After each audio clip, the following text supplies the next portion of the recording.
आज हम पढ़ने जा रहे हैं पाठ 3 शब्द विचार। तो शब्द कैसे बनते हैं बच्चों? वर्णों के सार्थक समूह से शब्द बनते हैं जिनका अपना कोई विशेष अर्थ होता है, वही शब्द कहलाते हैं। यानी वर्णों के सही मेल से ही शब्द बनते हैं। यानी वर्णों का अगर गलत मेल कर दिया जाए तो गलत शब्द बनेगा, जो शब्द नहीं कहलाएगा। तो वर्णों के सही मेल से ही शब्द बनते हैं जिनका अपना कोई विशेष अर्थ होता है। तो आइए पाठ को पढ़ेंगे। बच्चों, हम अपने विचार प्रकट करने के लिए भाषा का प्रयोग करते हैं। भाषा वाक्य के मेल से बनती है और वाक्य शब्दों के मेल से बनते हैं। शब्द भाषा की आत्मा है, इसके बिना भाषा का कोई अस्तित्व नहीं है। आओ जाने शब्द कैसे बनते हैं। ठीक है, तो यहाँ पर ये चित्र दिया है लड़की का, तो ल प्लस ड़ प्लस की, तो क्या बन गया? लड़की। अगर आपस में इन वर्णों को जोड़ देंगे तो क्या शब्द बनेगा? लड़की। ऐसे ही यहाँ पर ये चित्र किसका है? किताब का, तो की प्लस ता प्लस ब, तो क्या बन गया शब्द? किताब। ठीक है, ऐसे यहाँ पर ये चित्र किसका है? पाठशाला का, तो पा प्लस ठा प्लस शा प्लस ला, क्या शब्द बन गया? पाठशाला। उपयुक्त लिखे प्रत्येक वर्ण समूह का एक निश्चित अर्थ है, अर्थात ये सभी शब्द हैं। मगर प्रत्येक वर्ण समूह शब्द नहीं कहलाता है। शब्द कहलाने के लिए वर्ण समूह का अर्थवान होना आवश्यक है। यानी जो वर्णों को आपने जोड़ा है, उससे जो शब्द बना है, उसका कोई ना कोई अर्थ निकलना निश्चित है। अगर अर्थ नहीं निकलेगा तो वो शब्द नहीं कहलाएगा। जैसे का प्लस पा प्लस न, क्या बन गया? कपन। तो कपन कोई शब्द नहीं है, इसका कोई अर्थ ही नहीं है, तो ये शब्द नहीं कहलाएगा।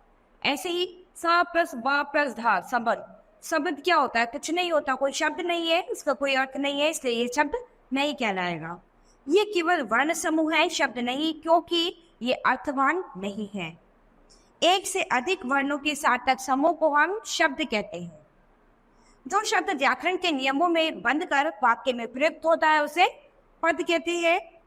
शब्दों का वर्गीकरण कितने प्रकार से हो सकता है? शब्दों को 4 आधारों पर विभाजित किया जाता है। सबसे पहला उत्पत्ति के आधार पर, दूसरा रचना के आधार पर, तीसरा प्रयोग के आधार पर और चौथा अर्थ के आधार पर। सबसे पहला है उत्पत्ति के आधार पर। उत्पत्ति के आधार पर शब्द 4 प्रकार के होते हैं। सबसे पहला तत्सम शब्द, दूसरा तद्भव शब्द, तीसरा भेषज शब्द और चौथा विदेशज शब्द। तो सबसे पहले तत्सम शब्द के बारे में पढ़ेंगे। संस्कृत भाषा के जिन शब्दों का बिना किसी परिवर्तन के हिंदी में प्रयोग होता है उन्हें तत्सम शब्द कहते हैं।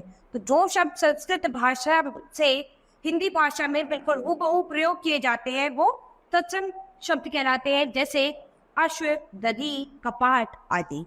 ठीक है, इसी प्रकार है तद्भव शब्द। संस्कृत के वे शब्द जो समय के साथ बदलकर हिंदी में प्रचलित हो गए हैं वे तद्भव शब्द कहलाते हैं। यानी वो शब्द जो संस्कृत भाषा से हिंदी में आने पर उनमें कुछ बदलाव हो गया है वो आपके तद्भव शब्द कहलाते हैं, जैसे कि घोड़ा, दही, किवाड़ आदि। ठीक है, नीचे तत्सम तद्भव शब्द दिए जा रहे हैं, इन्हें पढ़िए और समझिए। तो यहाँ पर आपके लिए कुछ तत्सम और तद्भव शब्द दिए गए हैं, इनको आपको पढ़ना है। तो तत्सम शब्द क्या है? पाठ, और ये क्या हो जाएगा? पाव। पंच का पाँच, दुग्ध का दूध, दुर्बल का दुबला, चैत्र का चैत, चंद्रिका का चांदनी, घोटक का घोड़ा, करदब का गधा, कूप का कुआं, कार का बोआ, कुंभकार का कुम्हार, गन्ना का गिनती, काले का काज, कपाट का किवाड़, काष्ठ का काष्ठ, कज्जल का काजल, उल्लू का उल्लू, अज्ञान का अनजान, अर्ध का आधा, अंधकार का अंधेरा। ऐसे ये और भी ये तत्सम तद्भव शब्द, इनको आप होमवर्क में पढ़ेंगे। इसके बाद हम पढ़ेंगे अपने देशज शब्द। वे शब्द जो किसी भाषा से नहीं आए, अपने हिंदी के अपने ही है, वे आवश्यकता अनुसार बना लिए गए हैं, देशज शब्द कहलाते हैं।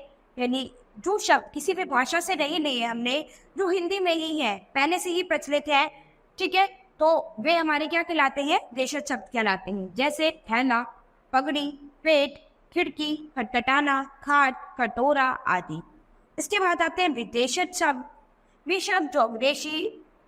शब्द जो अंग्रेजी, अरबी, फारसी, तुर्की आदि विदेशी भाषाओं से हिंदी में आए हैं उन्हें विदेशी शब्द कहते हैं। जैसे कि अंग्रेजी भाषा से कुछ शब्द आए हैं हिंदी में, जैसे कि station, desk, bulb, rail, school, tuition, button, class, pen, pencil, road आदि। तो ये अंग्रेजी से शब्द आए हैं हिंदी भाषा में जिनका एज इट इज प्रयोग होता है।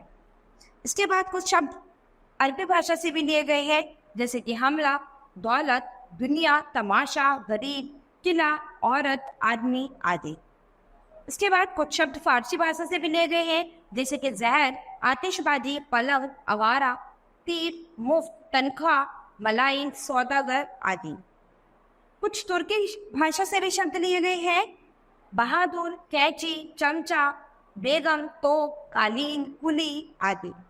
इसके बाद कुछ ग्रीक भाषा से भी शब्द लिए गए हैं, जैसे कि सुरंग, दाम आदि। इसके बाद है कुछ पुर्तगाली शब्द, यानी पुर्तगाली भाषा से भी कुछ शब्द हिंदी में आए हैं, जैसे कि आलो, गोभी, बाल्टी, अलमानी आदि। ठीक है, तो ये सभी कुछ विदेशी भाषाओं से शब्द हिंदी भाषा में लिए गए हैं जो अब हिंदी के रूप में प्रचलित हो गए हैं। ठीक है, इसके बाद दूसरे नंबर में है आपके रचना के आधार पर हिंदी भाषा। रचना के आधार पर शब्द कितने प्रकार के होते हैं? रचना के आधार पर शब्द 3 प्रकार के होते हैं। सबसे पहला रूढ़ शब्द, दूसरा यौगिक शब्द और तीसरा है योग रूढ़ शब्द। तो सबसे पहले आता है पर रूढ़ शब्द, जो शब्द स्वतंत्र रूप से प्रयोग होते हैं और यदि उनके खंड किए जाए तो उनका कोई अर्थ नहीं निकलता, अपितु जो अखंड रूप से किसी एक अर्थ का बोध कराते हैं उन्हें रूढ़ शब्द कहते हैं। तो जैसे कि मेज, चादर, गाय, हाथी आदि। ठीक है, ये केवल एक शब्द का आपका रूप बताते हैं। इनको किसी भी खंड में विभाजित नहीं किया जा सकता, यानी इनको तोड़ा नहीं जा सकता। इसके बाद आते हैं यौगिक शब्द, ऐसे शब्द जो शब्दों के योग से बने हो और उनके टुकड़े करने पर भी उनका कोई अर्थ निकले तो वे यौगिक शब्द कहलाते हैं। यानी ऐसे शब्द हैं जिनको अगर आप विभाजित करें, 2 टुकड़ों में बांटे तो दोनों शब्दों का अपना अलग अलग अर्थ निकल सकता है, तो वे यौगिक शब्द कहलाते हैं। जैसे कि मन प्लस मोहक, तो अगर आप देखें तो मन का अपना अलग अर्थ है और मोहक का अपना अलग अर्थ है, लेकिन अगर इस पर जोड़ दिया जाए तो ये यौगिक शब्द बन जाएगा मन मोहक। ऐसे ही विद्या प्लस आलय, तो विद्या शब्द का अपना अलग अर्थ है और आलय शब्द का अपना अलग अर्थ है, और अगर इनको जोड़ दिया जाए तो एक यौगिक शब्द बन जाएगा विद्यालय। ऐसे ही सेना प्लस पति, तो सेना का अपना अर्थ है और पति का अपना अलग अर्थ है, तो दोनों को जोड़ दिया जाए तो क्या बन जाएगा? सेना का पति यानी सेनापति। इसके बाद है आपके योग रूढ़ शब्द, जो शब्द यौगिक शब्दों की तरह 2 या 2 से अधिक खंडों से बनते हैं किंतु सामान्य अर्थ का बोध कराते हैं, उन्हें योग रूढ़ शब्द कहते हैं। यानी ये शब्द भी 2 शब्दों से मिलकर बनते हैं लेकिन एक सामान्य अर्थ प्रयोग बताते हैं, ये कोई विशेष अर्थ के बारे में बताते हैं, तो ये योग रूढ़ शब्द कहलाते हैं। जैसे जनन, जन प्लस ज यानी जन में उत्पन्न सामान्य अर्थ है परंतु विशेष अर्थ इसका क्या है? कमल का फूल। ठीक है, ऐसे ही चार पाइन, यानी 4 प्लस पाइन 2 शब्दों से मिलकर बना है, तो इसका विशेष अर्थ क्या होगा? 4 पैरों वाला सामान्य अर्थ, परंतु विशेष अर्थ इसका क्या है? खाट। ठीक है, तो योग रूढ़ शब्द कैसे होते हैं? जिनका अपना कोई विशेष अलग अर्थ होता है। ठीक है, इसके बाद आते हैं आपके तीसरा प्रयोग के आधार पर। तो प्रयोग के आधार पर शब्द कितने प्रकार के होते हैं? प्रयोग के आधार पर शब्द 2 प्रकार के होते हैं, विकारी शब्द और अविकारी शब्द। सबसे पहले पढ़ेंगे हम विकारी शब्द, जो शब्द परिस्थिति के अनुरूप अपना रूप बदल देते हैं उन्हें विकारी शब्द कहते हैं। अर्थात जो शब्द लिंग, वचन और कारक आदि के कारण अपना रूप बदल देते हैं उन्हें विकारी शब्द कहते हैं। जैसे अच्छी किताब है, अच्छी किताबें।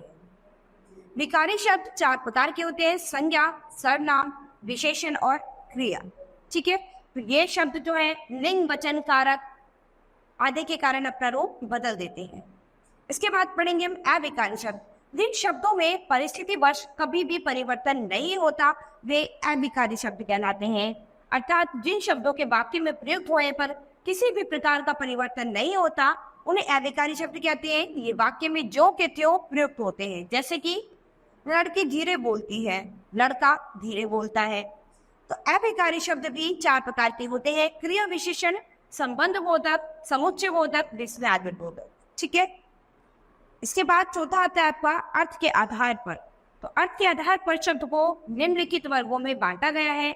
सबसे पहला एकार्थक शब्द, दूसरा अनेकार्थक शब्द, तीसरा पर्यायवाची शब्द, चौथा विलोम शब्द, पांचवा वाक्यांश के लिए एक शब्द और छठा श्रुति सम भिन्नार्थक शब्द। ठीक है, तो यहाँ पर आपने बच्चों शब्द विचार के बारे में पढ़ा है, यानी शब्द क्या होते हैं वर्णों के सार्थक समूह से जिनका अपना कोई विशेष अर्थ निकलता है वो शब्द कहलाते हैं। अब शब्द के वर्गीकरण यानी शब्द को कितने भागों में विभाजित किया जा सकता है? शब्द को 4 भागों में विभाजित किया जा सकता है। ठीक है, उत्पत्ति के आधार पर, प्रयोग के आधार पर और अर्थ के आधार पर और एक रचना के आधार पर। ठीक है, तो 4 आधारों पर हम शब्द को विभाजित कर सकते हैं। तो जिनके बारे में हमने इस पाठ में अच्छे से पढ़ लिया है, तो बच्चों आप अभ्यास में एक बार फिर से इसे पढ़ेंगे और दोहराएंगे। इससे क्या होगा, आपको उसकी प्रैक्टिस हो जाएगी और आपको ये अच्छे से समझ आ जाएंगे। तो बच्चों आज ये पाठ हमारा यही खत्म होता है। अब हम अपनी नई क्लास में मिलेंगे अपने नए पाठ के साथ। धन्यवाद।